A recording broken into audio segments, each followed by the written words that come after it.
I want to talk to you this morning about something that many of us have in common. Not all of us, I acknowledge, but many of us have this in common, which is brothers and sisters. Now, I've been at the synagogue for 27 years, and I've never given a sermon before about brothers and sisters. Never given a sermon before about siblings as a category. And siblings are their own category. To have a brother or a sister, if you are blessed to have a brother or sister, it is a blessing to have a brother or sister, and it's sometimes a challenge. And it sometimes takes ongoing intentional work to keep your relationship with your brothers and sisters healthy and strong. It's not automatic, and it's not inevitable, and it could go the wrong way. So I want to share with you, first of all, just truth in advertising, why, for the first time, I'm talking about brothers and sisters, and it comes from two kind of deeply personal things that happened to me just this week, on Monday and then on Tuesday. I am the youngest of 6 siblings. My 5 older siblings live in different places. 2 sisters live in Los Angeles. 1 brother lives in Teaneck, New Jersey, also known as the Holy City. 1 brother lives in Denver, Colorado. And my sister Jill and I live here in Newton. And because of age, my oldest sibling is 80, and health, and geography, and COVID, and life, the 6 of us don't all get together nearly as often as we would like. 6 of us in one place. But it happened that on Monday night of this week, we were all together in Brooklyn, New York, for the wedding of Jill and Steve's son, Ari, to his wife, Esther. And I have to tell you, seeing the 6 of us, we hadn't been together since the last wedding of a nephew in 2019, to see everybody in one place was so rich and so beautiful and so joyful and so evanescent. We all came in, magical and enchanting, and poof, gone, done. Everyone's gone, and what's left? That's the first thing. Second thing is siblings on the other side of my family. Shira's brothers, Ari and Daniel, and I have been saying Kaddish since our father passed away on February 28th. Ari lives in Jerusalem. Daniel lives in Atlanta. I live here at Temple Emmanuel. And every morning and every night since February 28th, we've been saying Kaddish for our father. And Monday night, which was the night of the wedding, was the beginning of our last day, and we finished our last Kaddish on Tuesday, each in our own cities. And it was always very deeply meaningful that we're all in this together and we check in regularly throughout the year. So, sharing a wedding with my siblings and sharing Kaddish for the year with my brothers in love, it made me think about the immense blessing of having siblings and also the immense challenge of having siblings. Because when you think about it, there is a fundamental paradox, a creative tension at the heart of many sibling relationships. And the paradox is this. On the one hand, siblings share so much. Siblings share deeply a past together. If you think about it, there is nobody on planet Earth. There is nobody on planet Earth that knows you and your story in full, longer or better than your siblings. Our siblings know us from our earliest age. Our siblings know us in our childhood. And obviously our parents do too, but as Kohelet says, Dor holech v'dor ba, one generation goes, another generation comes. It is in the nature of the human condition that our parents don't get to see us in our very latest chapters, but our siblings do. So they know us better than our parents. Our siblings know us longer even than our life partner, than our spouse, because for most of us, our life spouse picks our story up in our adulthood, but they don't really know about us in our childhood. Much as we love our children, our siblings know us longer than our kids. Nobody knows us longer. We share a past. And we also share a future. And I've seen this pattern happen many times with many families in our community, and this pattern happened with my own family. We share a future in that even siblings who live in very different places will come together at the end when parents can no longer take care of themselves. And you have adult kids who are managing the care of loved ones who can no longer take care of themselves. And you have email threads and text threads about the decisions that have to get made. And you have division of responsibility. This one deals with medical, and this one deals with legal and financial, and this one is the local and is the pastoral presence who is checking in. And so you have siblings sharing a past. Nobody knows us longer. You have siblings sharing a future because we come together when we take care of our loved ones who can't take care of themselves.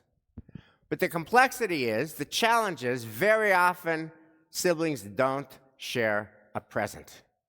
Very often siblings have very different lives. First of all, they live in different cities, if not different continents. Think about October 7th, and think about the reality of our siblings and mishpacha that live in Israel, and think about our own reality here. That's just two very different realities. October 7th is horrific no matter how you cut it, but it's more horrific if you're living in Israel than if you're living here. And then siblings make different choices, and very often they lead very different lives. You have the sibling who is a corporate attorney who works for a big firm in a big city. And you have the other sibling who is an artist and a free spirit and lives in an artist colony in Santa Fe. You have the sibling who is super religious, and you have the sibling who is not super religious or not religious at all. You have the sibling who got married and has a ton of children and a ton of grandchildren. And you have the sibling who never got married. You have the sibling who has a lot of money. Money is just not their issue. And you have the other sibling who counts their pennies. Money is very much their issue. And in this age of a polarized time, you have siblings who disagree fundamentally and passionately about the contentious issues of our time. And so there's just stuff they can't even talk about around the holiday dinner table.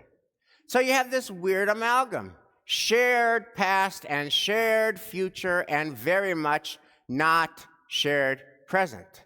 And all of that can lead to drift. Siblings just drift away. Siblings just slip away from one another. And that drift can lead to distance. And that distance to disconnection. And here's the thing about siblings. If you remember one thing from this sermon, remember this. Drift and distance and disconnection among siblings does not heal itself. It takes work. So I want to tell you a story that left me with an image that I saw, and this image is not only in my head, I can't get it out of my head. This image is in my soul. This image is in my kishka. I can't get it out of my kishka. So I want to tell it to you. So once I was at a funeral. There were two siblings who were both well along in their years. And their parents had passed years ago, and there were no other siblings. It was just these two siblings. And each was married had a spouse, had kids and grandkids, but the drift and distance and disconnection had set in. And the siblings really didn't connect and didn't get on with one another during the full bloom of their life, and their children and grandchildren did not really know each other. So come cemetery day,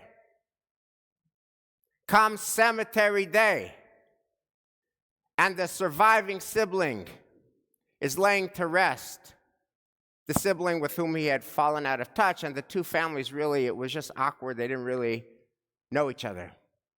And what I'll never forget, I was looking at the surviving sibling. What I'll never forget is the sad eyes. Sad eyes. Sad eyes for what was lost and cannot now be found. Sad eyes for what was broken and cannot now be healed. How do we not have sad eyes at the cemetery? How do we not do that? So the answer, of course, comes from the Torah. We're in the middle of the Exodus story, and we usually think of the Exodus story as the signs and the wonders and the plagues and the splitting of the sea, and that's all there. But right along with that, the Exodus story is a story of brothers and a sister. The Exodus story is a story of siblings. The Exodus story is powered by the personal relationship of Miriam, Aaron, and Moses. And it's lifelong. So when Moses is a baby, his older sister Miriam literally saves his life. She watches the wicker basket float along the Nile, and she connects Bat Paro with Yocheved, Moses' mother. And then 80 years later, this is amazing. In last week's portion, when the 10 plague stories start, when Moses first confronts the Pharaoh, the Torah goes out of its way to say that when Moses first confronts the Pharaoh, he's 80 years old, and his brother Aaron, who's with him, is 83. So baby Moses is saved by Miriam. 80 years later, Aaron is walking with Moses as they speak truth to power. Now, that's a lifelong relationship. That's sharing a lot. And yet, at the end of the story, envy creeps in. And in Numbers 12, famously, Miriam and Aaron start gossiping about Moses. Why does Moses get all the time with God? Why does Moses get all the glory? Why does Moses? What about us? Envy creeps in, and God punishes Miriam with leprosy. Why not Aaron also? It's a separate sermon. And if the story had ended there, you would have had lifelong connection with a bad ending, with a ruptured ending.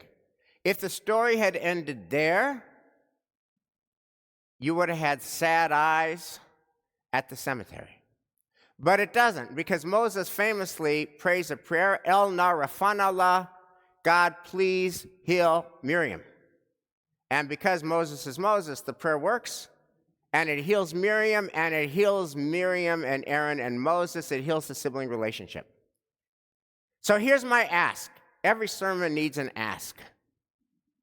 I have two asks for you this Shabbos morning. Number one, if you are blessed to have siblings, think about the siblings that you are blessed to have. And then ask yourself, what is the status of your sibling relationships? Are they good? Mazel tov. Do they need work? Do they need restoration? What would our version of Moses' healing move look like? What would it look like if we could take sibling relationships that have been in drift and heal them and strengthen them and restore them? So, of course, I don't have the answer, and of course, there is no one answer. But I will tell you about an insight that I had at the wedding in Brooklyn on Monday night that I've been thinking about. So my nephew, Ari, Steve and Jill's daughter, grew up here. He had his bar mitzvah here. And he is now very, very, very frum, very, very, very observant. Ari he resists easy labels or categories. I don't know if he would consider himself Chabad or not, but I know that a number of the rabbis who officiated were Chabad. And I know that on the afternoon of his wedding day, he and his dad and his uncle from Jerusalem went to the world headquarters of Chabad, which is 770 Ocean Parkway, and they davened mincha right before his wedding, which was very emotional. And then the wedding itself, with these Chabad clergy, something happened at the wedding that I had never seen before. I mean, I've never done it. I've never seen it. The main rabbi who was officiating asked everybody to rise, like 300 people, all rose. And then he read a letter to this couple, Ari and Esther, that had been written by the Rebbe, Menachem Mendel Schneerson, of course, who had passed away. But I guess in certain Chabad weddings, this letter to a young couple is still read under the chuppah. And I have to say, when everyone rose, and the words of the Rebbe were blessing Ari and Esther, even though it was not anything I had ever done or would ever do, it was beautiful. It was beautiful. It was emotional. And then a light went on in my head. A light bulb went on in my head. Difference does not have to lead to distance. Difference does not have to lead to distance. In fact, difference, you're different from me. We're not the same. I don't read the Rebbe's letter under the chuppah. We're not the same. But difference can lead to admiration and love. Can we love our way through difference?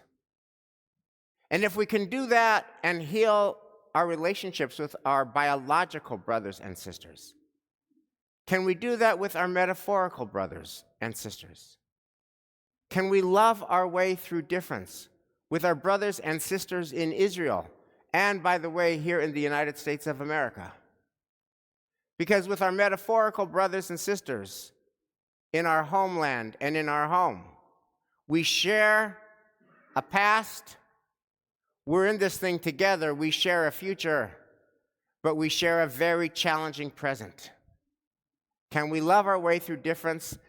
It is far from easy, and the answer is far from clear, but the stakes are just so high. Sad eyes at the cemetery. Who needs it? So let's get to work making it right.